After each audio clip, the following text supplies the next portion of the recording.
Alright, my Q popped within about 5 seconds for this trial, the crown of the Immaculate. Are you so determined to die? One last chance, villains! Bow down and acknowledge your king! Your god! Vothri, with his little wings, has walked down these golden stairs with this kind of backed golden multiple, like, halo-looking thing. Like the sun behind him, basically, and it's a throne as well. Let's do this, baby. Where's my tank? Gunbreaker, okay. First part is super easy. You just... Realm Razor, I think, is unavoidable AoE. Heal up after. It's me and a Scholar, so the Scholar will have people adequately shielded. His Heavenly Host will summon some ads. Tank's got to pick them up. And you just, there's no AoEs really in this part of the fight, so just pick them up, burn them. I'll throw a holy in there for almost no reason. Geez, my Scholar is just burnt. By the way, Vothri's main attack is funny. And there's circular AoEs in the ground, just get out of them. Vothri's main attack is literally just him, like, thrusting his stomach forward, and that shoots some kind of, like, golden beam at the tank. This section, you want to do two things. You have at least one person in each of these circles to grab the meteor, and look away from him. If you don't look away from him, you will be charmed, and you will try to attack everybody. Like this guy's about to try to attack me. Fuck off, fuck off, fuck off, fuck off. I saw you, Charm, baby. I saw you. Yeah, no AoEs aside from those circles. So you can tank all of these guys right on top of them and no problem. My co-DPS, or sorry, my co-healer is low on mana. I don't know how. Probably doing a lot of DPS, which I'm not doing because I'm explaining shit. Vothri jumps to, like, the entrance again, starts to do a little jiggle, little dance, and he will start spouting AoE damage on all of us. So I'm just gonna pop it. And it ain't no thing. I got my AoE hot on everybody, and I got my other thing. He will knock us all back, and he'll rise into the air, kind of jiggling back and forth, and he's like, his body just starts to bubble everywhere. He looks at his arms.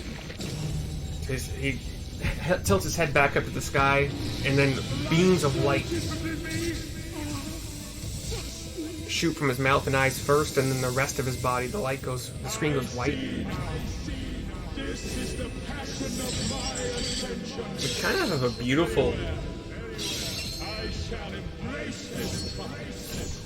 beautiful male angel with a giant lance with, like, wings that have swords on them.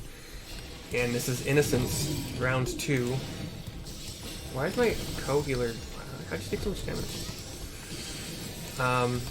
This guy's main attack on the tank is just gonna... He puts out his left hand. I think Righteous Bolt to tank buster, but he puts out his left hand and just shoots some kind of bolt. Now he's attacking the other tank for some reason? Why? What's going on? Winged Reprobation is 2 swords, go down into the ground, and then they'll just shoot beams over and over. Line attacks. Maybe like 3. What are you damaged from? What are you standing in, guys? It's not hard. What's going on here? Shield my tank there. I'm focused more on healing. I'm not really... Another Winged Reprobation should be another... I don't know this. Oh, sorry. This is a rotating kind of curved line that will have safe spots. You can kind of see them here. I'll try to stand in one. So, see? No damage to me. Oh my god, why are you dying? Please don't die, other healer. Gosh dang, dude. And then he'll teleport to the middle and use... sorry. I'm trying to heal people as well. Kind of a double cross, so like 8 lines from the center.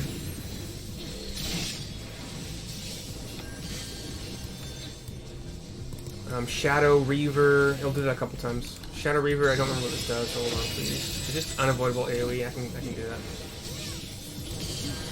My co-healer has macros for their healing and resurrections. It's caught me off guard. He will summon ads, and you want to focus on the one with the blue beam first, because that's the one that's going to be giving all of their energy to the center ad and contributing overall to. Oh, but everybody's just focusing on everything. Okay. Where's the blue beam? There we go. Sorry.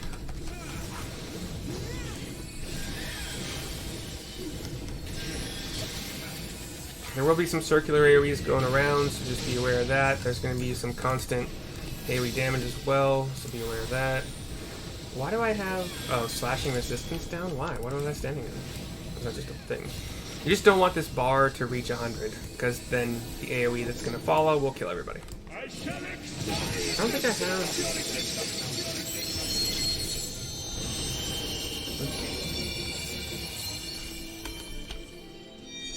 So yeah, he'll summon like 100 swords and just explode. It ain't really that big a deal.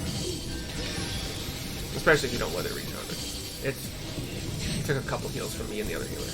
This one is an expanding kind of triple cone attack. So just get in the good spot. It'll repeat a couple times. So this is number 2. Number 3 coming up here. You can kind of rotate the same direction. Be happy and safe. Stack up, line it. Oh, stop moving. Stop. Dude, do not fucking move. What are you doing? Jesus Christ, man. Let them come to you, dude. What? Stupid. Winged Reprobation. We're going to get those swords on the ground, I think, again. So, yeah. Line attacks. Oh, there's a Kirby line as well. So, the rotating Kirby line. Something to look out for. Got my fellow healer is not smart at this part. Didn't read the memo.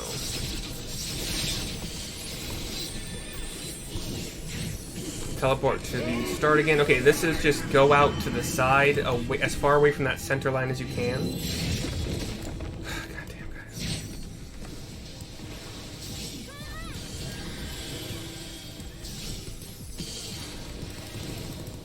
Okay, are you gonna do? Okay, here. This other healer is like more on the ball than I ever thought anybody could be. Shadow Reaver is just unavoidable AoE, so let's get another.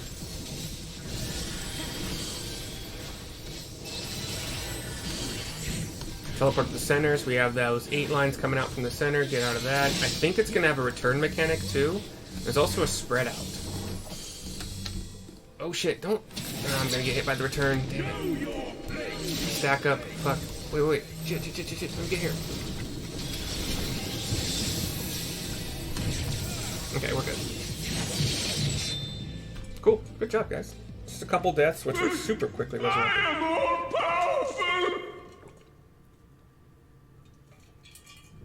Wings of gold. Hair of gold. Gold swords coming out from the wings.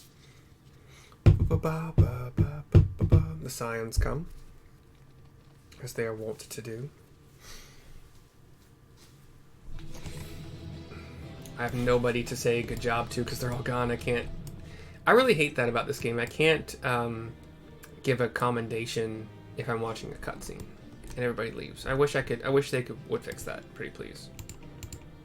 Square Enix, please fix that because that's stupid. I would like to give a commendation to my fellow healer. They did a lot of good. Alright, let's leave. Ow. That was a weird feeling, sound.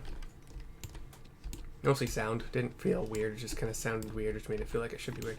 Anyway, we're talking to Reen. The body of this VFXIV angel thing is still here, which I'm assuming means we're about to absorb it. Is that VFXIV? Says Reen. I see. It's finally over then. Now night will return to all of Norvrand, bringing salvation to both of our 2 worlds. Upon speaking with Reen, several cutscenes will play in sequence.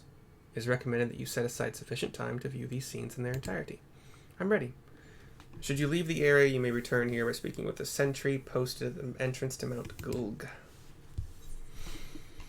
Extinguishing the light. It's not a lot of experience points, so it really doesn't matter who I get it on. Let's do my white mage. Here we go, cutscene number 1. The signs are looking on at the defeated Vothri. Oh! The Vothri Angel. Am I cast down? So, kind of getting up. But it is you who are the villains. Vothri Angel. Father told me that I am hope. I am righteousness. That I am a god. Father. That is why I was born. As man and sin eater both. Who's father? I kept the people safe.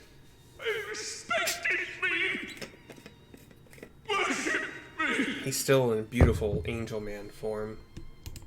How can this be? I should be the one looking down at you.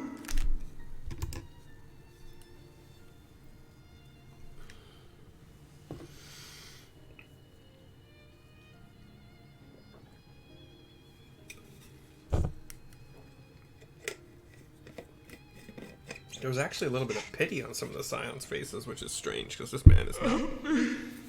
Damn you! I am your god! He starts to glow. White light all over him. Little motes, like tons of little motes.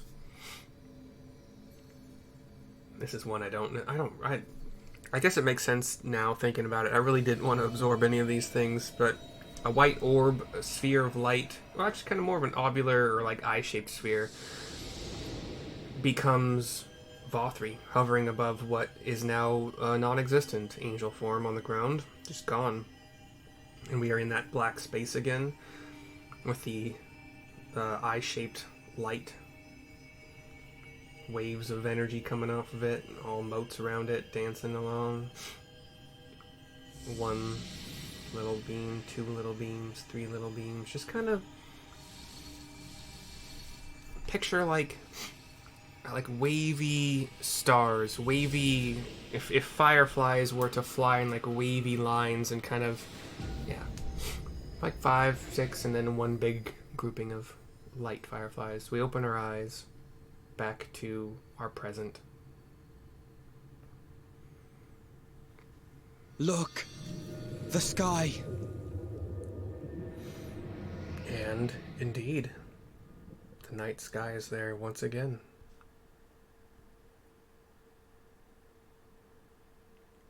I like this hat. I don't know what the hell's going on with, like, the hair coming down. We get a headache, as usual. And it flashes white, then black, and we see the past. Theoretically, Vothri's past. There's an angry man. Fools! Were it not for my decisive action, the whole city would have been overrun, razed to the ground. There's a meek-looking blonde woman, also nice. They're both very nicely dressed. She looks scared of him a little bit. Yet they dare to complain about casualties? Spare me. She's behind him to his left a little. They're both looking... I'll wager they were put up to it by those wretches who seek to usurp me. They're stirring up the citizenry. This is happening in, like, Vothri's kind of circular throne room where, like, they're looking, like, past the balcony into the open sky. Where Vothri, you know, the red carpeted balcony, kind of, like, big balcony that extends into the room where Vothri mostly held court. But if they think I will yield to the likes of them, they are gravely mistaken. She's mostly looking at him with a worried expression, or maybe, like, worried and scared. To be subjected to such deplorable treatment, such ingratitude. You have my sympathies, sir. Emmett. You do so much good for this city, and you could do so much more were you not surrounded by fools. Hold on 1 second, please. I think I'm at 4. Okay. That sounds like Emmett to me, but it could be a young Vothri. Nope. It's Emmett.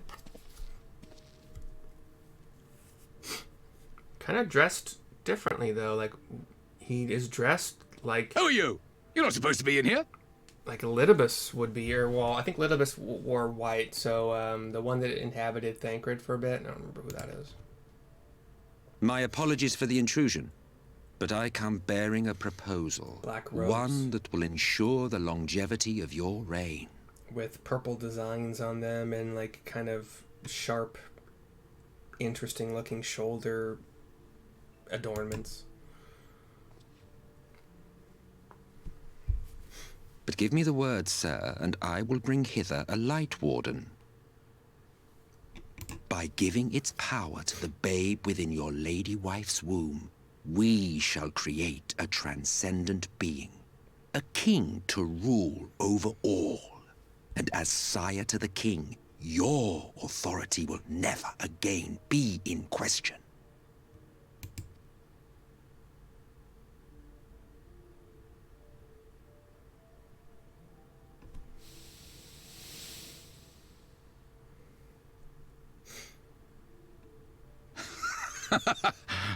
Amazing. Before my Vothri, they behave as docile pets.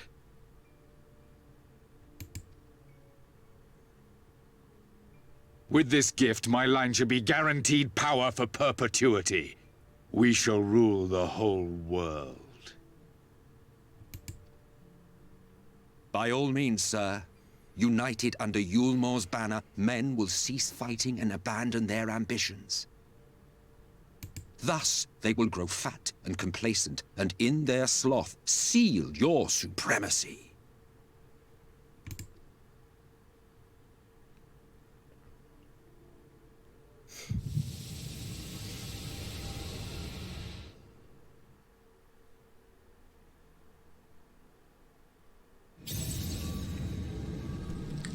We're looking at another flashback, theoretically. Oh, no, sorry, we're back to present. We are kind Are you of all right? roiling with Say something. fiery light, as if on fire by light, reaching out. 12 for Fend. She cannot contain the light. She's beginning to turn. Yeah, shit is not pleasant, apparently, to us. Urianger, if you've aught up your sleeve, now is the time. Don't you have one of those, like, absorption ether thingies from Moonbrita? Kind of, like that kind of stuff? It's changing back. Urianger just looked down at the ground. He had nothing, and Reen is looking up and seeing something changing. Oh, the night sky is going back to light again, and is completely as it was before. Just a nice light. Well, not nice, obviously, but light sky for sure. The combined power of every Light Warden is too terrible a burden for any one soul to bear. The Exarch. And so I shall relieve you of it. Uh-oh. He has a smile on his face, and it doesn't look good. It doesn't look like... He has created this blue ring around him and I. And he has started to glow with the... Exarch! What are you doing? The light that we have been glowing with. Yshtola whips out her staff, but Urianger stays her with an extended I arm. will channel this profusion of power to the Crystal Tower and use it to travel to other worlds. As I have dreamed of doing ever since I first learned of their existence. Who would choose to remain here in this dying realm when they might go elsewhere and begin anew? Not I. And thus did I use you. So this might be the twist that some saw coming. No, I don't believe you. It doesn't make sense. Damn you! We won't let you do with her as you please. Do not interfere! Urianger just said that. Please, I beseech you all, let him go! He's gripping his fists and he's straining his teeth. He looks...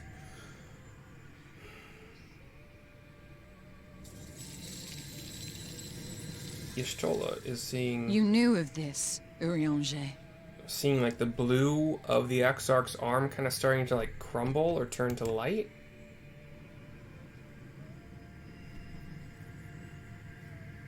Tis all a fiction. Such vaguely defined acts of teleportation stand no chance of success. The Exarch will never live to see another world, as he knows only too well. Then, what does he mean to do?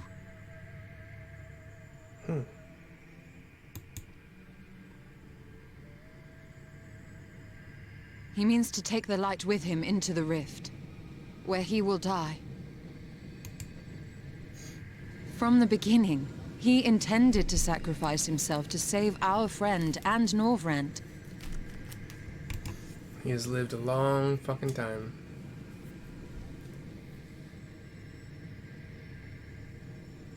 At journey's end, an opportunistic thief makes off with the hero's prize. A paltry way to end a chapter, I concede. Yet your tale will continue, and my role in it will scarcely be remembered.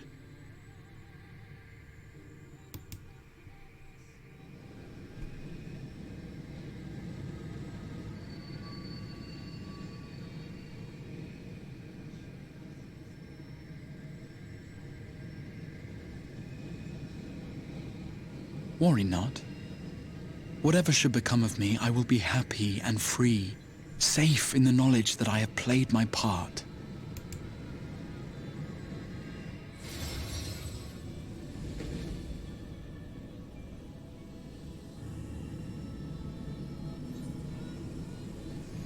What will I do?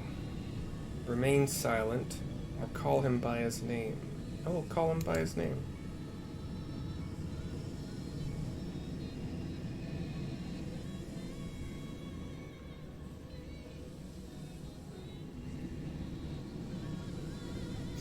We see his face finally, and he is a Manthra, or a male Makot.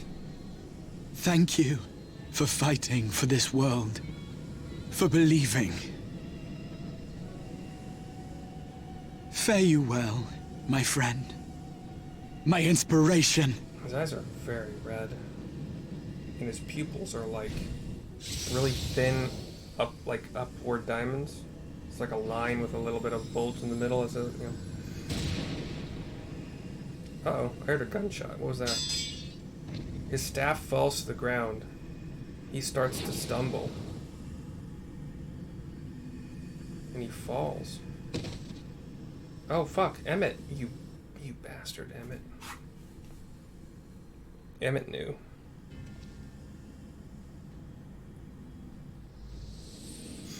Only those who possess the royal eye of the Allagan Imperial line are capable of controlling the Crystal Tower. Such individuals do not exist in the First. Obviously, Emmett knew. This is what he wanted. All of the light... Therefore, in all likelihood, the gone. Exarch arrived here with the tower. This much I had surmised, yet I could not discern his grand scheme. To think that he went through all this trouble for the sake of a single hero. It's almost admirable in its absurdity. Alas, it is not your grand scheme that will succeed, but ours. You bastard! Stay put. Your friend is still alive, but whether he remains so depends on you.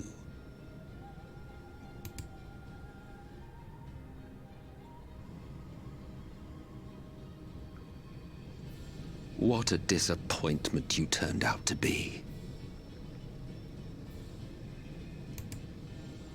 I placed my faith in you, let myself believe that you could contain the light. But look at you now, halfway to becoming a monster. You are unworthy of my patronage.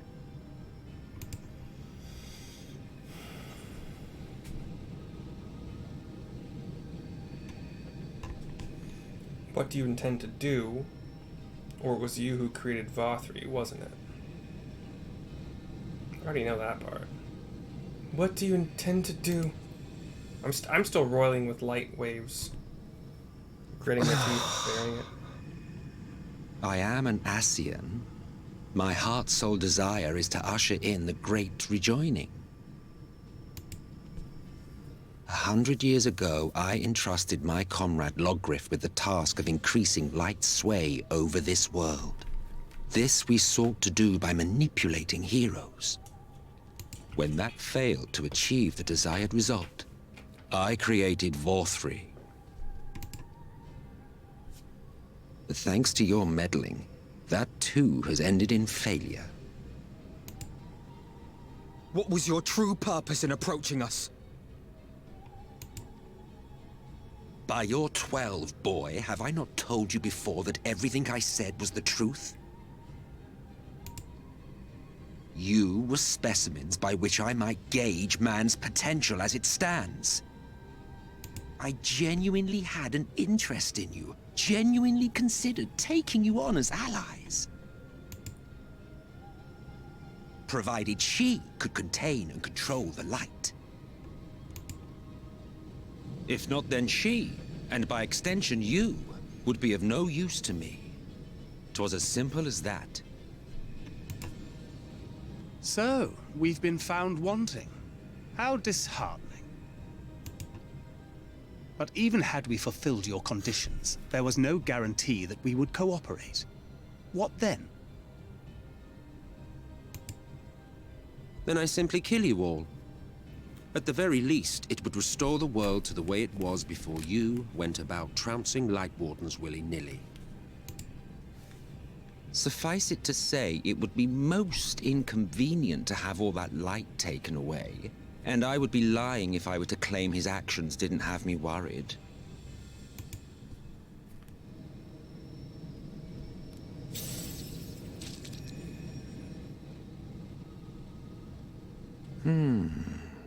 You still retain your form and your senses. But you have all but become a Sin Eater. Yeah, it's getting tough, apparently. Whether you will it or no, your mere existence will serve to engulf the world in light. Those in your company will likewise turn into Sin Eaters. And in time, you will succumb to your base instincts and hunt innocents to feast on their sweet, sweet ether. Those few with the will left to fight may rise up against you. But before your absolute might, they will quickly know despair. We're seeing it from our vantage point now. We're still like on the ground, hands and knees, fighting it, and like our vision is bathed in light, and our hearing is obviously distorted, but we can still hear every word. There is no hope. We are finished. Mankind is finished. Ah, the irony. What Vorthri achieved through bliss, you achieved through despair. But I have overstayed my welcome. I shall look forward to seeing you bring the world to its knees, hero. He turns to Emmett, the Exarch. Snaps a finger, and the Exarch's body disappears. I have naught to show for all the time and effort I invested in you. He is a small token for my troubles. I did not expect that I could learn aught from man, but I may yet learn something from all the knowledge he had hoarded for his precious hero. And his feet raised from the ground, he flies into the air, effortlessly. Looks at all of us, looks at me. I pity you, I do. Your friends are now your foes. If you do not kill them, they will kill you. They're not my foes, dude. When it all becomes too much to bear, seek me out at my abode in the dark depths of the Tempest. There, you may complete your descent into madness with some dignity, far from prying eyes. You just don't understand friends, dude. And I collapse and the screen goes dark as... Till then, I bid you farewell, Eater. It looked like Reen, Alphino, and I think Alisei were running toward me. We are in what looks like my room at first glance. I see the familiar stone or brickwork ceilings and walls. Ceiling and walls. Usually only one ceiling, but our eyes are blinking several times. Laying on our bed, we open them. The weirdness with this outfit is that it looks like I have two super long and thick, like, oh, the Warrior of Darkness is here. Albert, right? Ah, Ardbert. finally. Why can I never remember the exact... Not never, but... going down my chest are two... It looks like my hair... Like, white hair. Thick braids. Like, you might not even be able to wrap a hand around the thickness of these braids. Just goes down to, like, my stomach. It's not my hair. Why is that built into armor? I don't get it. Whatever, sorry. We sit up in bed, shake our head a couple times, and look very shocked. Was it just a dream? Or what happened? What? Was it just a dream? It was only just a dream. You're confused. And small wonder.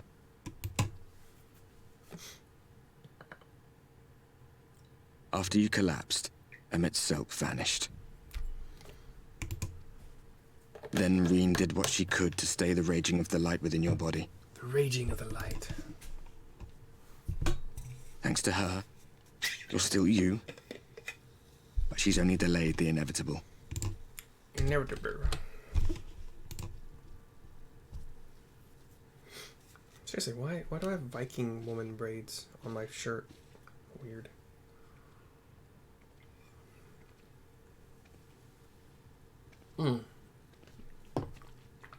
You're not going to like what you see, but you still need to see it.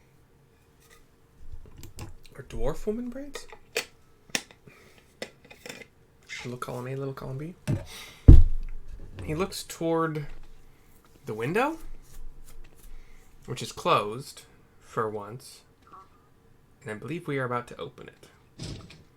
And the light sky is as it ever was. And it's because of us, I guess, having... It's like this all over. The whole of Norvrad is shrouded in light again. Having the entirety of all of the Light Warden's energy inside me, the light is back. And it's because of you, and the power you absorb from the Wardens.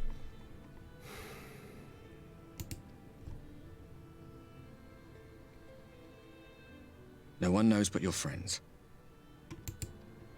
When they carried you down from the mountain, they told everyone waiting below that they didn't understand why the light had returned. And now they're out there trying to allay the people's fears, while searching for a way to save you.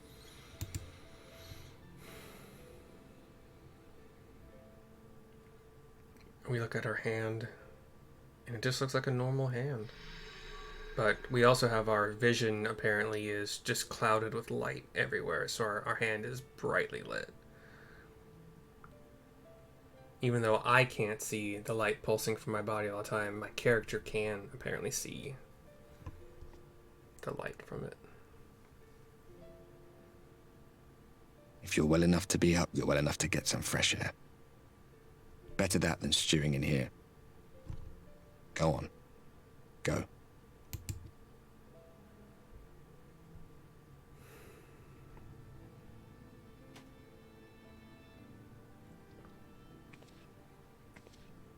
We start to walk to the door.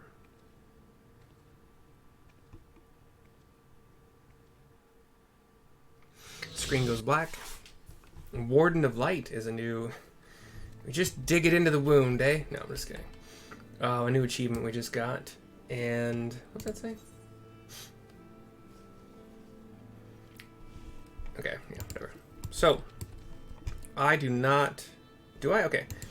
I do have my... That's the end of this video. It's the end of... I have not even written down the quest I just finished, the dungeon I was doing, but whatever. It's the end of the video.